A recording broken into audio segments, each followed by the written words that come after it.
IPS di SMA Negeri 2 Penajam Pasir Utara.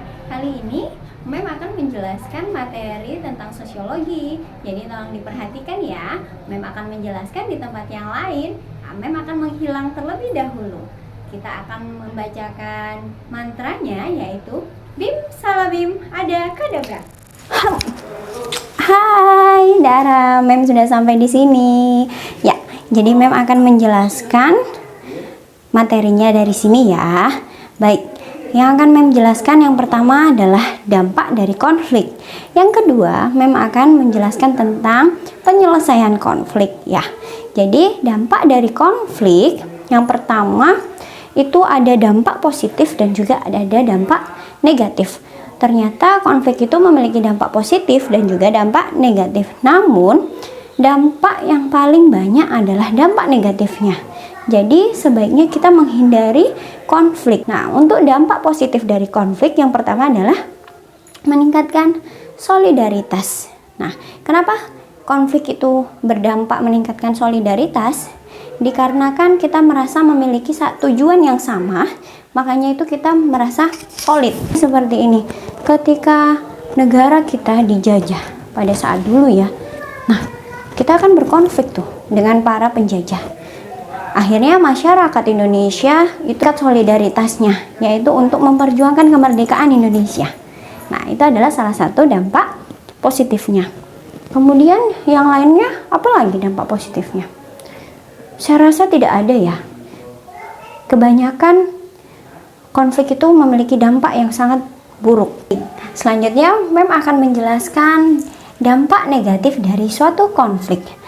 Jadi konflik itu berdampak, yaitu retaknya hubungan antara individu dengan individu yang sedang berkonflik, atau dengan individu dengan kelompok, atau kelompok dengan kelompok yang sedang berkonflik. Pasti hubungannya tidak akan baik.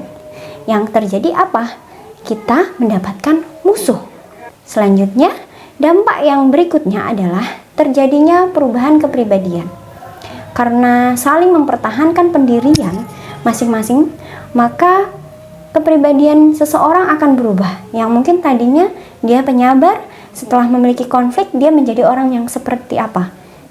Orang yang pemarah, tidak sabar, sedikit dia emosional. Itulah yang terjadi, perubahan seperti itu. Baik, selanjutnya dampak dari konflik adalah rusaknya harta benda, serta dapat membahayakan manusia, bahkan sampai kehilangan nyawa. Itu apabila konflik yang terjadi dilakukan secara anarkis.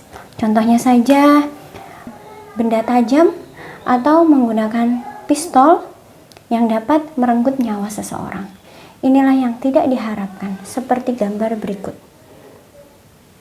Sangat disayangkan konflik yang terjadi yang berdampak luar biasa seperti ini. Baik, itu adalah dampak suatu konflik.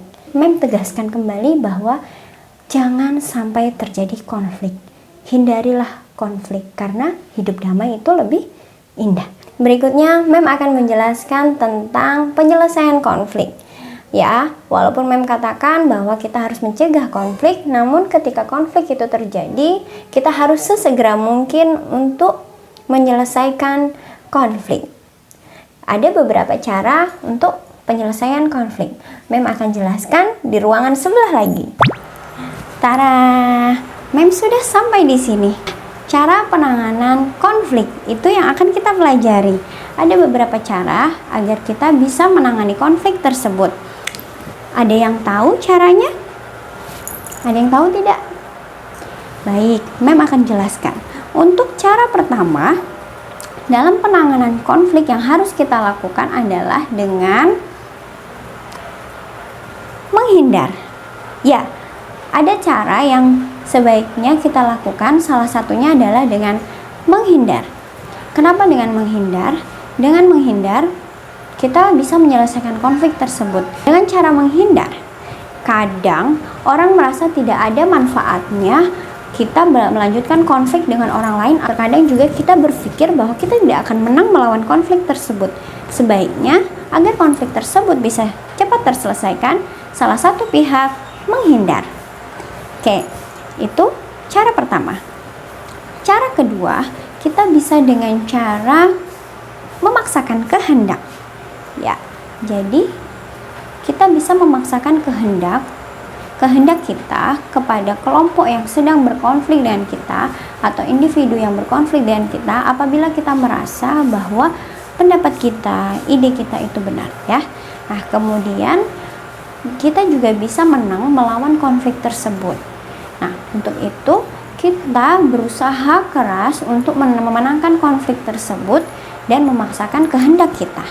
Nah, ketika kita sudah memaksakan kehendak kita dan kita menang melawan konflik tersebut, maka konflik akan terselesaikan. Walaupun memang kondisi ini bisa dibilang agak keras ya. Nah, tapi jika satu belah pihak telah memenangkan konflik, maka konflik tersebut akan selesai.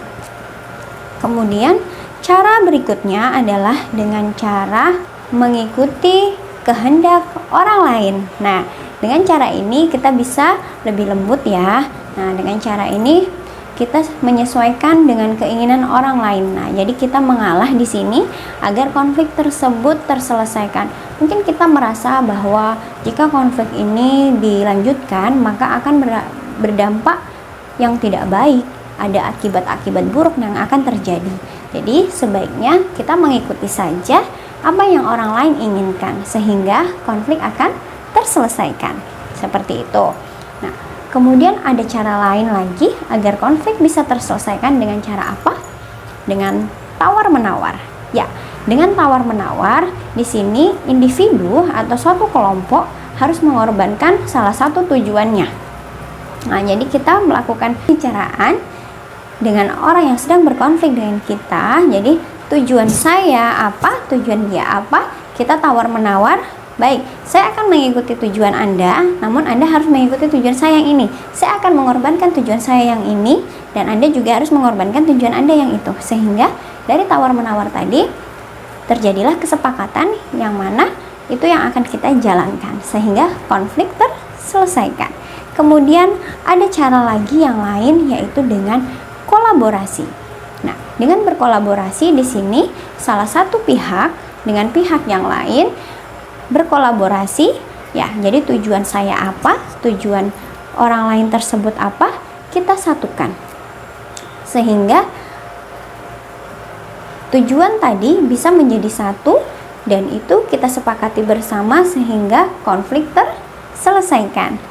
Sekian penjelasan Mem tentang cara menangani konflik.